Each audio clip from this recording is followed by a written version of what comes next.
HPSC assistant professor crash course part 2। आप सभी को पता है कि एचपीएससी के असिस्टेंट प्रोफेसर की बम्पर वैकेंसी निकल गई है, इसलिए मैं कवर करा रही हूँ पॉलिटिकल साइंस आपके एक सीरीज में। और ऑलरेडी मैंने पार्ट 1 में इंपॉर्टेंट थिंकर्स कराए हैं with the help of books की हर एक पर्टिकुलर बुक्स में क्या क्या कंसेप्ट दे रखा है, और जो जो उनका इंपॉर्टेंट कंसेप्ट है, बुक्स है, ऑथर है, ये जो मैथ्स का क्वेश्चन आता है, क्रोनोलॉजी का क्वेश्चन आता है, ये सारी चीजें आपकी इस पर्टिकुलर सीरीज से सॉल्व हो जाएगी। और ये जो क्रैश कोर्स है ना, ये आपका चलने वाला है 3 मंथ्स तक। सो डेली डेली जैसे अभी हम बुक्स एंड ऑथर कर रहे हैं, फिर हम इंपॉर्टेंट कमिटीज जो जो इंपॉर्टेंट मुझे लग रहा है कि इंपॉर्टेंट चीजें हैं यूजीसी नेट के हिसाब से ही, क्योंकि सिलेबस आप सभी को पता है ऑफिशियल साइट में सेम है। तो वो सब चीजें हम कवर कर रहे हैं। अगर आप इस वीडियो को फर्स्ट टाइम देख रहे हैं और आपने पुराने पार्ट्स नहीं देखे हैं, तो सबसे पहले पुराने पार्ट्स भी देख लो। साथ ही साथ आप चैनल को सब्सक्राइब कर लो, क्योंकि चैनल की जो प्लेलिस्ट है वहां पे अगर आप जाके देखेंगे तो यूनिट वाइज मैंने हर एक डिटेल लेक्चर करा रखा है। एक एक लेक्चर एक एक घंटे का है, फ्री ऑफ कॉस्ट है, सारा आपका अच्छे से आपका स्ट्रक्चर्ड है। प्लस आपके एमसीक्यू है, 2-3 हज़ार एमसीक्यू करा रखे हैं, उसकी भी अलग से प्लेलिस्ट है। फैक्चुअल क्वेश्चन जो आपको याद नहीं होते, जो भी फैक्ट पूछे जाते हैं, उसकी भी अलग से प्लेलिस्ट है। तो ये सारी चीज़ें, और अभी फिलहाल 8 बजे मैं लेती हूँ लाइव क्लास, जिसमें यूजीसी नेट से रिलेटेड हम डीप में कंसेप्चुअल अंडरस्टैंडिंग अपनी क्लियर कर रहे हैं, ठीक है? और सबसे पहले चैनल को सब्सक्राइब ज़रूर कर लीजिए, नोटिफ़िकेशन ऑन ज़रूर कर लीजिए। और वेलकम करती हूँ मैं आपका Preeti Bora, your UGC NET, your political science mentor. और आप नीचे डिस्क्रिप्शन में मैंने लिंक दे रखा है हमारी ऐप का, ऐप ज़रूर डाउनलोड कर लीजिए, बिकॉज़ वहाँ पे भी ना मैंने फ्री कंटेंट दे रखा है, एमसीक्यूज़ दे रखे हैं। प्लस ये जो मैं आपका 2 कोर्स में दिखा रही हूँ, जिसमें आपका जो कंप्लीट कोर्स है पॉलिटिकल साइंस में, उसमें 150 से ज़्यादा लेक्चर्स है। प्लस उसके आपको दिखेंगे कि ऑल यूनिट नोट्स हैं। नोट्स भी 3 टाइप के हैं, डिटेल्ड नोट्स हो गए, आपका पीपीटी मतलब फॉर्मेट आपका पॉइंटर्स वाले नोट्स हो गए, और आपके क्लास नोट्स हो गए। उसके साथ-साथ 10 कंप्लीट मॉक टेस्ट है, जिसमें पेपर 1 और पेपर 2 दोनों हैं, ठीक है? और इसी के कोरेस्पॉन्डिंग आपका ऑल यूनिट नोट्स है, जिसमें सारा नोट वाला काम है, तो ये सब आप उधर से परचेज़ कर सकते हैं। तो चलिए स्टार्ट करते हैं। जो पहला लेक्चर 1 था, आपका पार्ट 1 था, उसमें मैंने थिंकर्स को जैसे प्लेटो कवर करा दिया था, Aristotle, Machiavelli, Thomas Hobbes, Locke, Rousseau, हमने कार्ल मार्क्स देख लिया था, जेएस मिल, जेरेमी बेंथम और इमैनुअल कैंट, यहाँ तक का हमने देख लिया था। अब हम बात करेंगे thinker number 11, that is John Rawls. John Rawls की जो फेमस बुक है, वो आपको दिख रही है ऊपर, अ थ्योरी ऑफ जस्टिस, ठीक है? इस थ्योरी ऑफ जस्टिस में उन्होंने जो जस्टिस का कांसेप्ट दिया है, वो बोला है कि एक इगैलिटेरियन टाइप का कांसेप्ट है, इगैलिटेरियन समानतावाद वाला सिस्टम बेसिकली ये बात करते हैं। एक डिस्ट्रीब्यूटिव जस्टिस की बात करी है कि जो पहले अन्याय हुआ है उसको ठीक करने की बात करी है इन्होंने। जस्टिस एज़ फेयरनेस इन्होंने बात की है कि क्या मतलब निष्पक्षता होनी चाहिए। ये जो 3 शब्द मैंने बोले हैं एज़ इट इज़ एग्ज़ामिनेशन में आते हैं।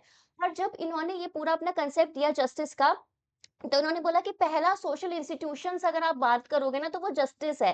बिकॉज़ जस्टिस एक बैलेंस करता है कि क्या आपको राइट्स मिल रहे हैं, क्या नहीं मिल रहे हैं, और अगर उल्लंघन हो रहा है तो जस्टिस ही बताता है कि कैसे उसे ठीक करना है, राइट? उसके साथ-साथ जो उन्होंने थ्योरी दी है अपनी जस्टिस की, उसमें इन्होंने बोला है 2 प्रिंसिपल्स की बात की है। एक तो उन्होंने बोल रखा है कि लिबर्टी प्रिंसिपल, कि हर किसी को मैक्सिमम पॉसिबल जितनी लिबर्टी होती है उतनी मिलनी चाहिए। अब मैं मैक्सिमम पॉसिबल क्यों बोल रही हूँ? बिकॉज़ ऑब्वियसली जब हम लिबर्टी की बात करते हैं, तो लिबर्टी के कुछ दायरे होते हैं, कानून के अंतर्गत होती है। पहली बात, लिबर्टी ऐसा नहीं है कि कुछ भी कर दो, हर एक कंडीशंस होती है। और लिबर्टी अगर आपको एज अ राइट मिल रहा है, तो आपको एज अ ड्यूटी भी उसको फॉलो करना पड़ेगा, ठीक है? दूसरा इनका प्रिंसिपल है डिफरेंस प्रिंसिपल, कि भाई देखो, जहां पे अगर डिफरेंस आता है, जहां पे आपको लगता है असमानता है, इनइक्वालिटी है, ऊपर नीचे लोग इक्वल नहीं है, तो उधर क्या करें, इन्होंने बताया है।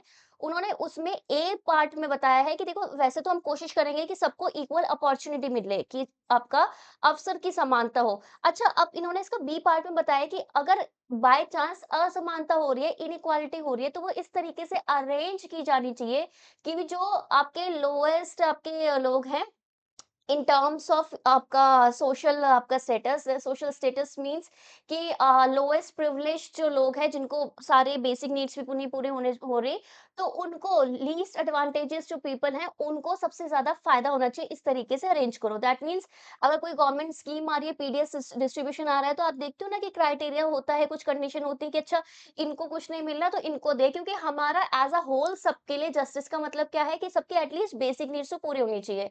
अब इस प्रिंसिपल्स को इन्होंने एक्सप्लेन करने के लिए बात की, ओरिजिनल पोजीशन की बात की है, इन्होंने वेल ऑफ इग्नोरेंस की बात की है कि यार हम करप्ट हो सकते हैं, हम पार्शियलिटी कर सकते हैं, तो एक इग्नोरेंस का पर्दा होना चाहिए, हमें पता ही नहीं होना चाहिए कि हम एक्चुअली में क्या कर रहे हैं। ठीक है, ये वाली चीज़ें और एक वेल ऑफ इग्नोरेंस की आप मुझे बताइए कि कोई भी पर्सन है, वेल ऑफ इग्नोरेंस के अंदर उसको क्या नॉलेज होनी चाहिए, क्या नहीं होनी चाहिए, ये मुझे कमेंट में लिख के भेजिए। Book number 12 is Robert Nozick की book anarchy, state and utopia, ऊपर मैंने इमेज भी डाल रखी है। इसमें ये बात करते हैं बेसिकली ये नियो लिबर्टेरियन आपके नियो लिबरलाइज़ेशन वाले पर्सन थे। जब हमारा लिबरलाइज़ेशन शुरू हुआ था जॉन लॉक से, तो उसमें होता था कि मिनिमम स्टेट करो, स्टेट का मिनिमम इंटरफेरेंस हो, लेट्स फेयर सिस्टम चले, इंडिविजुअल अपने हिसाब से पूरा फ्रीडम है, कुछ भी चॉइस वो ले सकता है। फिर वो जो नेगेटिव बेसिकली लिबर्टी को वो लोग फॉलो करते थे। फिर ये जो लिबरलिज्म है, उदारवाद है, इसका कांसेप्ट थोड़ा आपका डेवलप होता है टाइमलाइन मतलब धीरे-धीरे, ठीक है ना?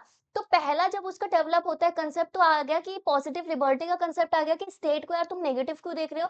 पॉजिटिव लिबर्टी के अंदर स्टेट आपको फैसिलिटेट भी तो कर सकता है। स्टेट आपके जो एम्स एंड ऑब्जेक्टिव्स है उसको आगे पूरा करने में आपकी मदद भी तो कर सकता है।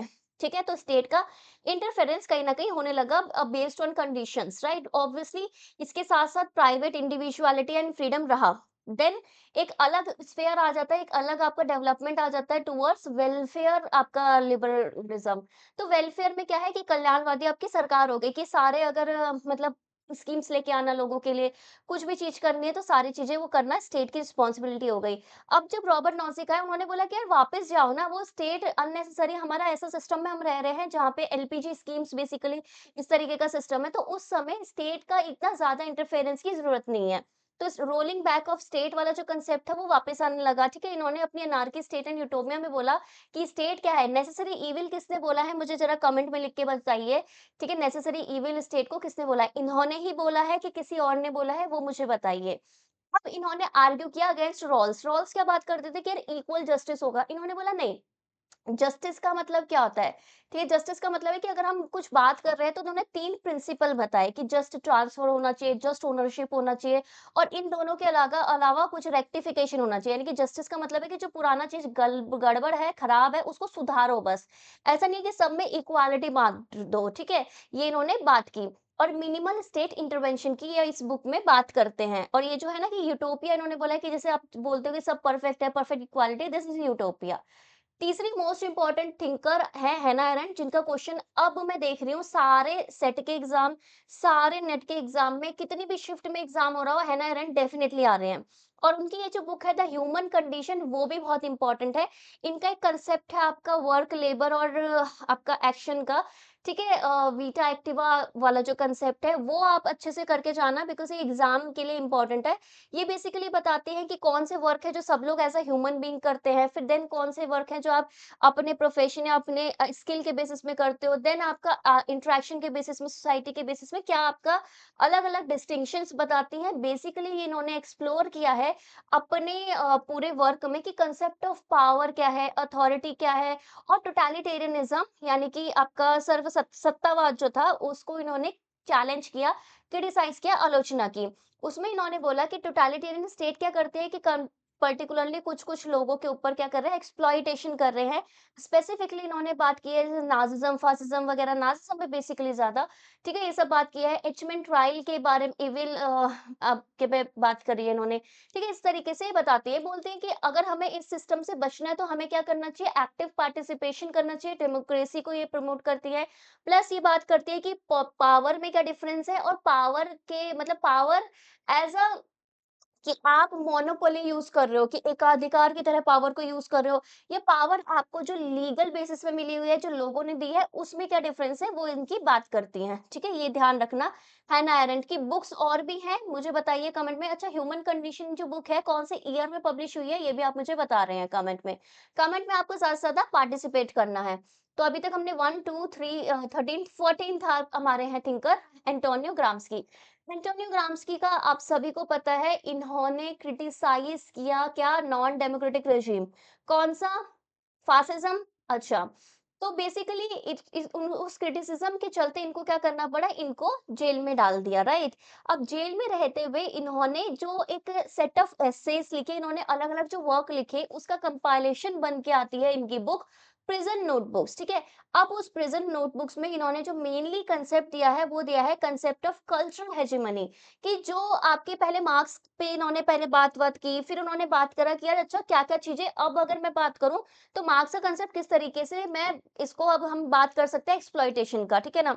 तो इन्होंने बोला कि यार डेफिनेटली ऐसा है कि एक पर्टिकुलर रूलिंग क्लास है जो अपनी पावर को मेंटेन रखती है, थ्रू स्टेट भी रखती है। बट इसके पीछे जो कार्ल मार्क्स जो पहले बोलते थे ना कि इकोनॉमिक ये वो, तो इन्होंने बोला कि एक और अलग डायमेंशन लेके आए।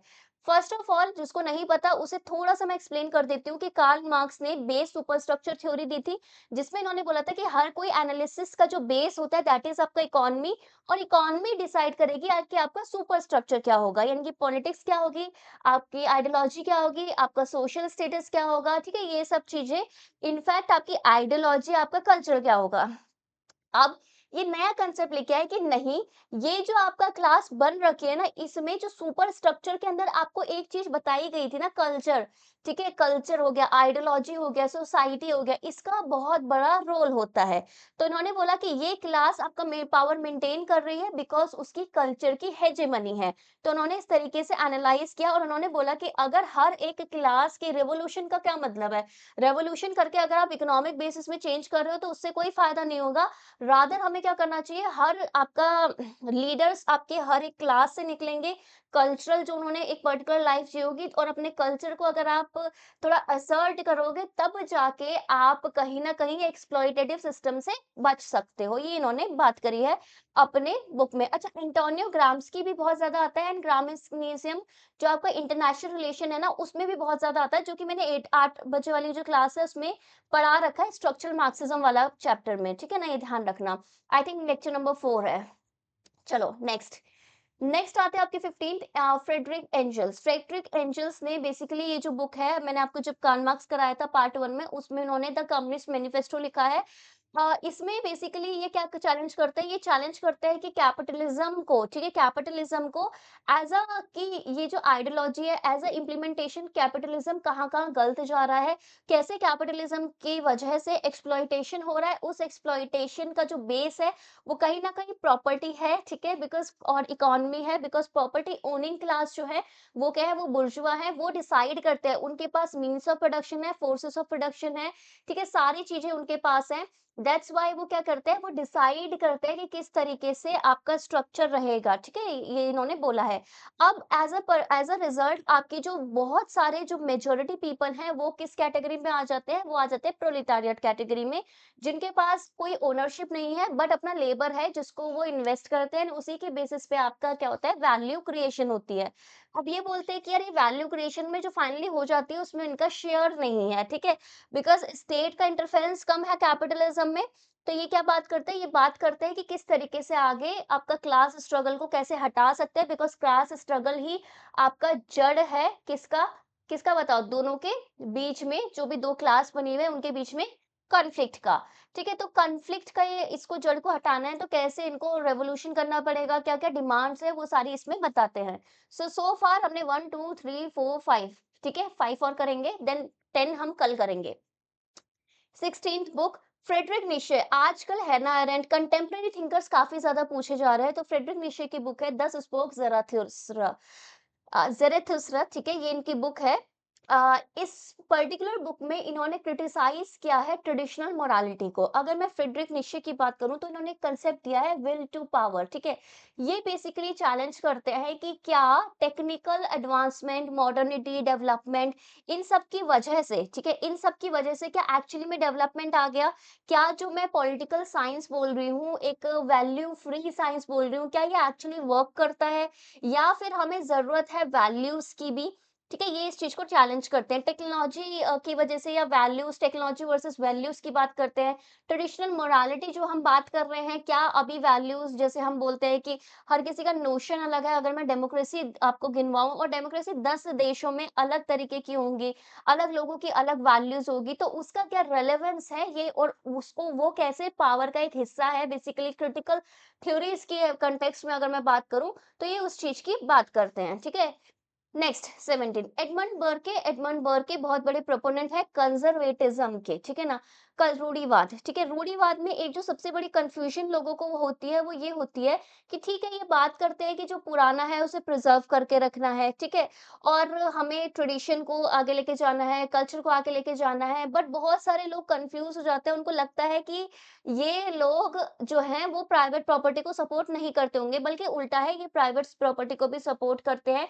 क्योंकि जब भी प्राइवेट प्रॉपर्टी आती है, हर एक लोग सपोज फॉर एग्जांपल एक गली में अगर 10 घर हैं, वो हमेशा उन्होंने ओन कर रखे हैं, बहुत टाइम से एक सिस्टम क्रिएट होता है कि अच्छा यार उनके बच्चे भी उधर रहेंगे, उनके अलग बच्चे भी उधर रहेंगे, तो एक सोशल सिस्टम जो होता है वो उसके अंदर ही वैल्यूज प्रिजर्व करने का वो क्रिएट होता है public property sorry private property से। दैट्स व्हाई ये डिफेंड करते हैं प्राइवेट प्रॉपर्टी को। कंजर्वेटिव है, इसका मतलब ये नहीं है कि वो प्राइवेट प्रॉपर्टी के अगेंस्ट है, क्योंकि ये सबसे बड़ा कंफ्यूजन का पॉइंट है। इन्होंने reflections on the revolution in France में बात की थी कि कितने तरीके के आपके कंजर्वेटिज्म होते हैं, जैसे टेम्परामेंटल इन्होंने बात करी है, 3 इन्होंने बात करी है, 3 टाइप के बोला है, वो मुझे आप कमेंट में लिख के बताइए।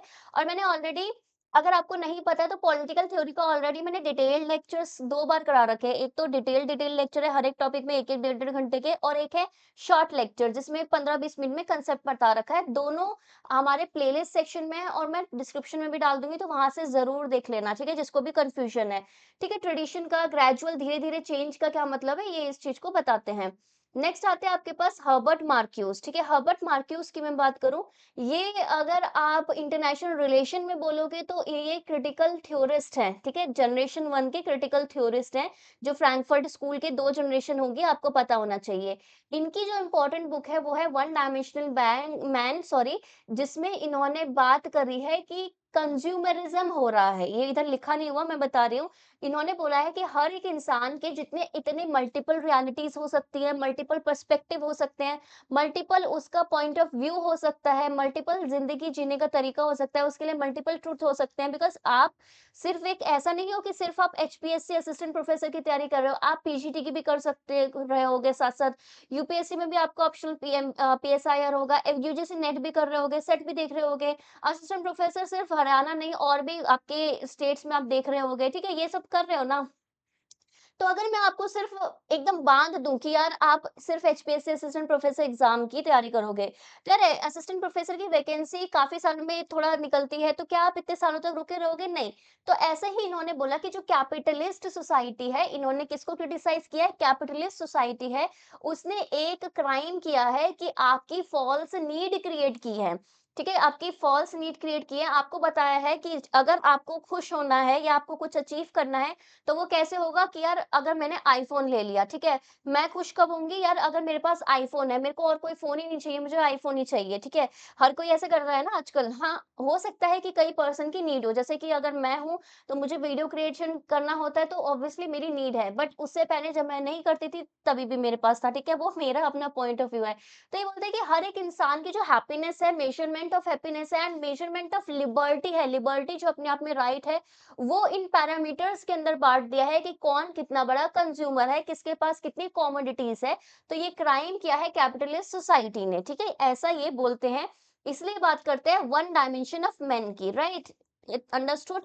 नेक्स्ट आता है माइकल फूको, ठीक है? माइकल फूको की बेसिकली 2 बुक्स ध्यान रखना, ये भी अगर मैं बात करूँ तो ये आपके पोस्ट मॉडर्निस्ट अप्रोच में आएँगे। और इन्होंने बेसिकली 2 बातें करी है कि नॉलेज इज़ पावर, ठीक है? नॉलेज की बात की है। तो इनकी 2 बुक है डिसिप्लिन एंड पनिश और दूसरा था हिस्ट्री ऑफ सेक्सुअलिटी, ठीक है? इसमें इन्होंने एग्ज़ामिन किया है कि पावर के और कौन-कौन से रूप होते हैं। जैसे कि इन्होंने बात किया है कि नॉलेज किस तरीके से सोसाइटी में क्रिएट होती है, क्या उसके मल्टीपल बार-बार मतलब वो चेंज होती रहती है, डायनामिक प्रोसेस है, क्या उसके मल्टीपल फैसेट होते हैं, क्या उसके मल्टीपल रियलिटी होती है, वो डिटरमाइन करता है कि आपका मल्टीपल ट्रुथ क्या होगा। और ये बहुत इंपॉर्टेंट बेस है आपका मॉडर्न सोसाइटी का। तो ये knowledge is power and knowledge is everywhere वाला कंसेप्ट किसने दिया है? माइकल फूको ने दिया है, ये ध्यान रखना। ठीक है, आज की last book which is Simone de Beauvoir, ठीक है? सिमोन दे बियवर को आप एसोसिएट कर सकते हो फेमिनिज़्म जो आपकी विचारधारा है उससे, जो कि फेमिनिज़्म आपका आईआर में भी है और फेमिनिज़्म आपका पॉलिटिकल थ्योरी में भी है। सो बेसिकली जो सेकंड वेव ऑफ फेमिनिज़्म आई थी ना, ठीक है? उसमें आपको बेटी फ्रेडन दिखेंगे, सिमोन de beauvoir दिखेंगे, तो सेकंड वेव से इन्हें एसोसिएट करते हैं। बुक है आपकी द सेकंड सेक्स। पहली जो वेव है वो उससे कौन है? उससे है मैरी वॉllस्टोनक्राफ्ट, जिन्होंने क्वेश्चन किया कि on the basis of personhood, व्यक्ति के बेसिस पे कि हर एक इंसान इक्वल आपका पर्सन है, उसके बेसिस पे इन्होंने बोला कि मेन और फीमेल अलग-अलग क्यों हैं? ठीक है? मेडिकली जो टर्म होती है व्हिच इज़ सेक्स, ठीक है? कि मेडिकल टर्म है कि मेल की बॉडी आपकी बायोलॉजिकली और फीमेल की बॉडी अलग है। बट जब हम उनको उनका क्योंकि वो अलग-अलग है, इस बेसिस पे सोशल और उनका कल्चरल रोल डिफाइन कर देते हैं, तब बात आ जाती है जेंडर की। तो ये किस चीज़ को चैलेंज और किस चीज़ को क्रिटिसाइज़ करते हैं? जेंडर के कंस्ट्रक्ट को, कि ये कंस्ट्रक्ट हो रखा है बिकॉज़ ऑफ पैट्रियार्किकल सोसाइटी, कि आपने मान लिया है कि अच्छा मेल है तो सुपीरियर ही होगा, फीमेल है तो इंफीरियर ही होंगी। एंड इस चीज को चैलेंज जब किया गया, Mary Wollstonecraft the vindication of the right of, पहले मेन लिखा फिर देन फीमेल वुमेन लिखा, ठीक है? तो इस पूरे पर्टिकुलर बुक में इन्होंने चैलेंज किया। उसमें इन्होंने उसके बाद एक लहर आ गई जिसमें ये मतलब माना जाने लगा कि अगर वुमेन को लीगल और पॉलिटिकल राइट्स मिल जाएंगे, ठीक है, कि राइट टू वोट, तो शायद उनकी सिचुएशन सही हो जाएगी। बिकॉज अगर उनके पास राइट टू वोट है तो वो कैंडिडेट्स भी उनके होंगे, कैंडिडेट्स होंगे तो वो अगर कोई फीमेल पॉलिटिक्स में या लीगल उसमें जाएगी तो वो वुमेन बेस्ड इशू को सामने लेके आएगी एंड इस तरीके से वुमेन बेस्ड पॉलिसी बनेगी। बट एक्चुअल में ये नहीं हुआ, इसलिए सेकंड वेव आई जो कि थोड़ी रेडिकल थी। बेटी फ्रेडन उससे एसोसिएटेड है। बेटी फ्रेडन की एक बुक मुझे बताइए। सिमोन दे बिहेवियर उससे एसोसिएटेड है। सिमोन दे बिहेवियर बोलती है कि वुमेन पैदा नहीं होती बल्कि बनाई जाती है, कि पैदा तो हम सब बचपन में इक्वल ही होते हैं, बट वुमेन को एक सर्टेन रोल मतलब अस्क्राइब कर दिया जाता है कि भाई ये तुम्हारा ये रोल है। तो इसलिए इन्होंने बताया कि जेंडर का कंस्ट्रक्ट कैसे है और उसका रिलेशन कैसा है पावर से and women exploitation and women operation से, ठीक है ना? और इस सेकंड वेव में इन्होंने क्या बात की है, रैशनल की बात करते हैं थोड़ी। ये वाली जो वेव है थोड़ी रेडिकल भी आप इसे बोल सकते हो, कि अब तो हमें सारे राइट्स चाहिए क्योंकि लीगल पॉलिटिकल से कुछ काम नहीं बन रहा है। बेसिकली ये ऐसा बोलते हैं, ठीक है? So that's it for the day. Again अगर आपको डिटेल नोट्स चाहिए हर एक क्या बोलते हैं यूनिट्स के, तो वो आप ऐप से ले सकते हैं, और नोट्स इंग्लिश हिंदी दोनों में लिखे गए हैं, तो कोई दिक्कत नहीं है, सब पढ़ लेंगे। एंड बाकी के लेक्चर के लिए हम कल मिलते हैं, साथ ही साथ टेलीग्राम जो ग्रुप है उसमें ज़रूर ऐड हो जाना, बिकॉज़ वहाँ पे मैं अलग से भी कुछ पॉइंटर नोट्स देती रहती हूँ, ठीक है? तो वो आपके एग्ज़ाम के लिए भी इम्पोर्टेंट रहेगा।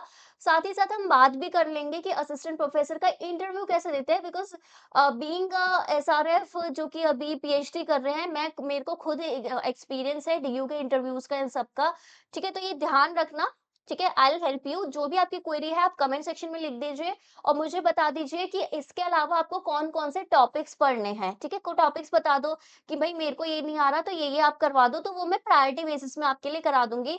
साथ ही साथ ये बताना कि सीरीज़ को हम कंटिन्यू रखें कि नहीं रखें, और लाइक ज़रूर करके जाना, ठीक है? Bye bye, take care, have a nice day.